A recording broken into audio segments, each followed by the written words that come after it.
আসসালামু আলাইকুম রহমতুল্লাহ বরকাতুহ। আচ্ছা, আমরা একটু লেখাপড়া করার চেষ্টা করি, সেটা হচ্ছে কার্বোক্যাটায়ন এবং কার্বন কিন্তু সবচেয়ে বড় কথা হলো এরকম যে যদি আমরা এরকম চিন্তা করি ব্যাপারটা যে তোমার আহ, তিনজন আত্মীয় স্বজন আর কি তিনটা দেশে থাকে, ঈদে তোমার জন্য আর কি গিফট পাঠাবে আর কি। এখন কোয়েশ্চেন হলো যে তুমি আশা করে বসে আছো যে ঈদের সময় তিন দেশ থেকে আমার তিন আত্মীয় তিন ধরনের গিফট দেবে। ঘটনা এমন হইলো যে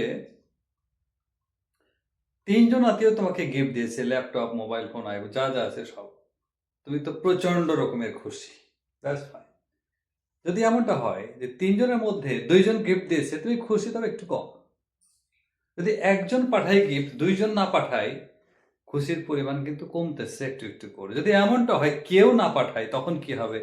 তখন তো মাথায় হাত দিয়ে কান্নাকাটি ছাড়া আর কিছু থাকতেছে না। কার্বোক্যাটায়নের যে কাহিনী আছে এক্স্যাক্টলি এরকমই। আমি একটু ম্যাচিং করি, চলো দেখি। তার আগে আমাদেরকে একটু বুঝে নেওয়া দরকার যে আসলে কার্বোক্যাটায়নটা কি।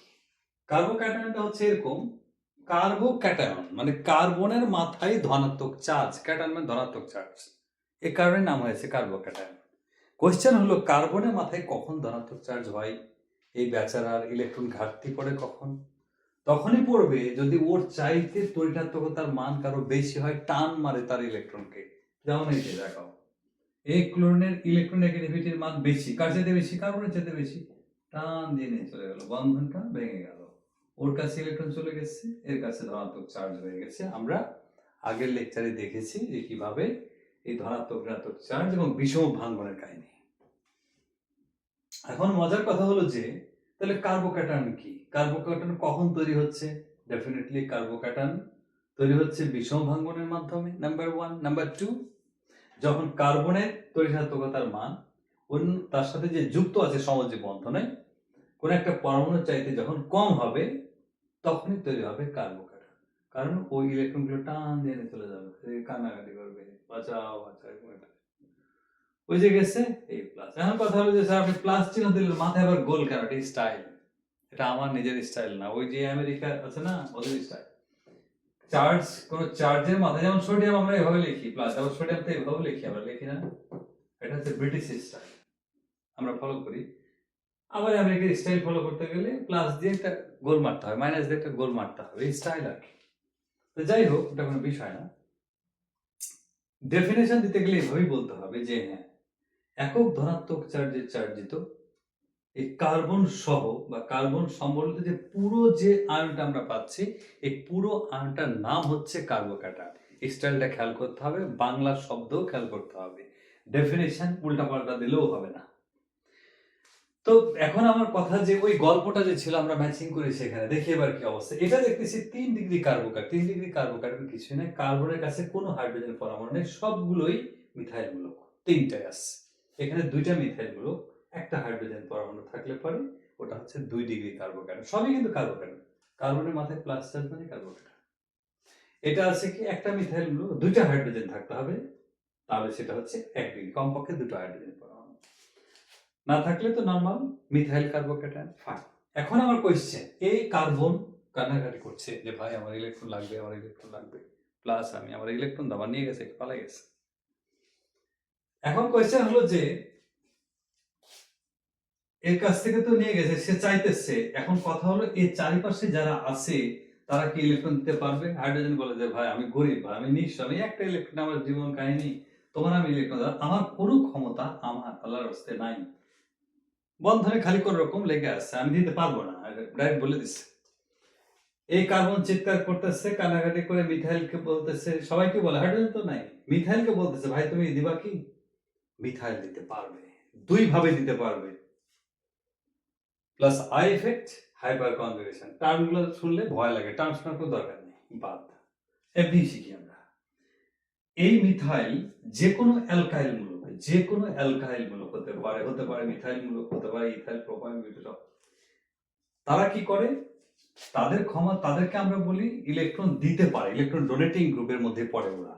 যেমন এইভাবে আমরা একটা চিহ্ন দেই, এই কথার মানে হচ্ছে যে মিথাইল মূলক ইলেকট্রন দিতে পারে, তবে এই দেওয়ার সিস্টেমটা হচ্ছে একক বন্ধনের মাধ্যমে, এটা কিন্তু ডাবল বন্ড না। মিথাইলটা হচ্ছে ইলেকট্রন দিতে পারতেছে কাকে? কার্বনকে। একক বন্ধনের মাধ্যমে যদি দেয় তখনই তাকে আমরা বলে থাকি প্লাস আই ইফেক্ট বা আবিষ্ট প্রভাব। ঠিক আছে, দিচ্ছে। এখন আমার কোয়েশ্চেন হলো যে আমরা এই প্রভাবের কথা পরেই যাই, না হয় একটু বুঝে নেই ব্যাপারটা। তার মানে এই কার্বন কানাকাটি করতেছিল, তার ইলেকট্রন দরকার, হাইড্রোজেন দিতে পারে নাই, ফাইন। এখানে মিথাইল মূলক তাহলে ইলেকট্রন দাতা গ্রুপের একজন মেম্বার, এটা বুঝলাম আমরা। সামনে আরো বুঝবা ব্যাপকভাবে যে এটা দাতা গ্রুপ কেন, হাইপার কনজুগেশন দিয়েও তাকে ব্যাখ্যা করা যাবে। এটা টলোইডের মধ্যে আছে, অ্যারোমেটিক ক্ষেত্রেও আছে। তো ইলেকট্রন দাতা গ্রুপের মেম্বার, এটা আমরা ধরে নিলাম, সে দিচ্ছে ইলেকট্রন, তাহলে কার্বন কিন্তু খুশি হয়ে গেছে যে হ্যাঁ আমি ইলেকট্রন পেয়েছি, আমার কি খুশি, আকাশে বাতাসে যাই হোক। এখন এই পাশে আছে দুইটা মিথাইল মূলক, তো দুইটা দাতা গ্রুপ, ওই যে বলছিলাম তার তিনজন আত্মীয়, ধরো তিন মামা, এক মামাই গিফট পাঠাইছে আমেরিকার থেকে, কার্বন খুব খুশি, নাচতেছে। খুব খুশি নাকি কম খুশি সেটা চিন্তার বিষয়। এখানে দুই মামা তাকে ইলেকট্রন দুই পাশ থেকে দিতেছে ইলেকট্রন, কার্বোক্যাটায়ন কি আরো বেশি খুশি যে দাতা গ্রুপ দুইটা আসছে, দুই জায়গা থেকে গিফট আসতেছে, দুই জায়গা থেকে ইলেকট্রন আসতেছে, অনেক বেশি খুশি। এখানে তিনটা দাতা গ্রুপ তিন পাশ থেকে ইলেকট্রন তাকে দিচ্ছে কার্বোক্যাটায়নের, আর খুশির শেষ নাই যে আমার ঘাটতি ছিল, এখন কি মজা, কি শান্তি। তার মানে যে তোমার যে তিন মামা তিন দেশে ছিল, তিন জায়গা থেকে তুমি গিফট পাচ্ছ, তোমার অনেক খুশি। আমার কোয়েশ্চেন হলো যে এই কার্বোক্যাটায়নের মধ্যে সবচাইতে স্টেবল কে? সবচাইতে স্টেবল কে হবে? কে সবচাইতে বেশি খুশি আছে? কে সবচাইতে বেশি ভালো আছে? আমি এদের মধ্যে একটা অর্ডার বের করতে পারি, কে সবচাইতে স্টেবল, বিক্রিয়ার জন্য সবার আগে দৌড় দিবে, অ্যাক্টিভ বেশি। 3 ডিগ্রি কার্বোক্যাটায়ন, তারপরে হবে 2 ডিগ্রি কার্বোক্যাটায়ন, তারপরে হবে 1 ডিগ্রি কার্বোক্যাটায়ন, তারপর হচ্ছে নরমাল মিথাইল কার্বোক্যাটায়ন। তার মানে আমরা এখান থেকে কয়েকটা ইনফরমেশন পেলাম। কার্বোক্যাটায়ন কি, কার্বোক্যাটায়ন কখন তৈরি হয়, বিভিন্ন টাইপের কার্বোক্যাটায়ন এবং তাদের স্থায়িত্ব আর স্টেবিলিটি আর অ্যাক্টিভিটি, বিক্রিয়ার ক্ষেত্রে কে আগে পাগলের মতো ছুটবে এবং কেন, আমরা জানার চেষ্টা করব। আরেকটা আছে, সেটা হচ্ছে কার্বনায়ন। ঘটনাটা জটিল না, ওটাও একই রকমই বলতে গেলে। এই যে দেখতেছি আমরা, কার্বো অ্যানায়নটা হচ্ছে কার্বনের অ্যানায়ন, মানে হচ্ছে কার্বনের মাথায় ঋণাত্মক চার্জ, ঠিক আগের মতোই, তবে একটুখানি উল্টা। উল্টা বলতে কি, যে আমরা এখানে দেখতেছি যখন এমনটা হবে যে কার্বনের ইলেকট্রোনেগেটিভিটির মান এই ওয়াই কোন একটা মৌল তার চাইতে বেশি, তখন বন্ধনের দুটো ইলেকট্রনকে নিজের দিকে টানা শুরু করবে, টানলে মাইনাস হবে, এটা হবে প্লাস। এভাবে তৈরি হয় কার্বনায়ন, মানে কার্বনের মাথায় ঋণাত্মক চার্জ কার্বনায়ন। ডেফিনেশন বলতে গেলে ঠিক এভাবেই বলা উচিত যে একক ঋণাত্মক চার্জে চার্জিত এই কার্বন সহ যে পুরো আয়নটা থাকে, এটার নামই হচ্ছে কার্বনায়ন। তবে এদের মাঝেও ঠিক আগের মতোই এরকম ভাবে আমরা তৈরি করতে পারি 1 ডিগ্রি 2 ডিগ্রি 3 ডিগ্রি কার্বনায়ন, এবং তাদের স্থায়িত্বের ব্যাপার। স্থায়িত্বের ব্যাপারটা এবার তোমাদেরকে বুঝতে হবে যে কোনটা হবে, দেখি আমরা ভালো করে। এখন কোয়েশ্চেন হচ্ছে, এটা 3 ডিগ্রি ছিল, এটা 2 ডিগ্রি 1 ডিগ্রি, আর এটা মিথাইল কার্বনায়ন, কার স্থায়িত্ব বেশি, কার স্থায়িত্ব কম? কোয়েশ্চেন হলো আমার যে এই কার্বনের মাথায় ঋণাত্মক চার্জ, কার্বনের মাথায় ঋণাত্মক চার্জ নিয়ে সে বসে আছে। এখানে কি আছে? এখানেও ঋণাত্মক চার্জ, এখানেও আছে ঋণাত্মক চার্জ, এখানেও আছে ঋণাত্মক চার্জ।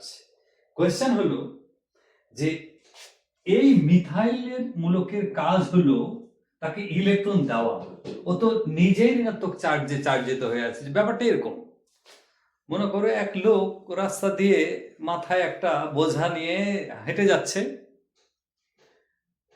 তার মাথার বোঝার চারিপাশে লেখা আছে আমি ঋণগ্রস্ত, আপনারা কেউ ঋণগ্রস্ত হবেন না। এটা মাথায় নিয়ে সে পুরো রাস্তা রাস্তা ঘুরতেছে।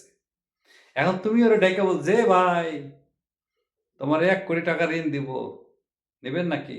বলে যে ভাই আমি তো নিব না, এই কারণেই তো আমি এটা লিখে ঘুরতেছি। তুমি দুষ্টামি করেন কেন? আপনারা সামনে গেল, আরেকজন তাকে দেওয়ার জন্য বিরক্ত করতেছে, কথা বোঝার চেষ্টা করো। ও যদি এই কাজ করি যে জোর করে তাকে দেওয়া হয়, ওর অবস্থা খুবই খারাপ। কার্বানের নিজেই সে ঋণগ্রস্ত, এখন এই মিথাইল মূলক থাকা মানে তাকে ইলেকট্রন দেওয়া, তার মানে ও যে ঋণগ্রস্ত হয়েছিল আরো তো ঋণগ্রস্ত হতে সে চায় না, তাহলে তার স্থায়িত্ব আগের তুলনায় কি এখানে কমতেছে না বাড়তেছে? কমে যাচ্ছে। এখানে আরো দুইজন দাতা গ্রুপ তাকে ইলেকট্রন দিতে চায়।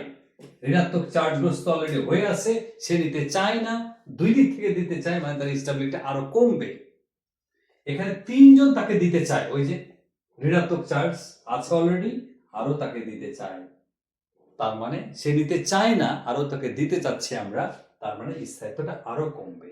তার মানে কার্বনের ব্যাপারটা হচ্ছে উল্টা, ঠিক কার্বোক্যাটায়ন যা ছিল এটা সম্পূর্ণ উল্টা হচ্ছে তার স্থায়িত্ব। আমরা এখানে জানার চেষ্টা করলাম কার্বোক্যাটায়ন এবং কার্বনায়ন এবং তাদের স্থায়িত্ব, যে ছোট একটা গল্প ছিল সেটা। এ পর্যন্তই। আল্লাহ হাফেজ।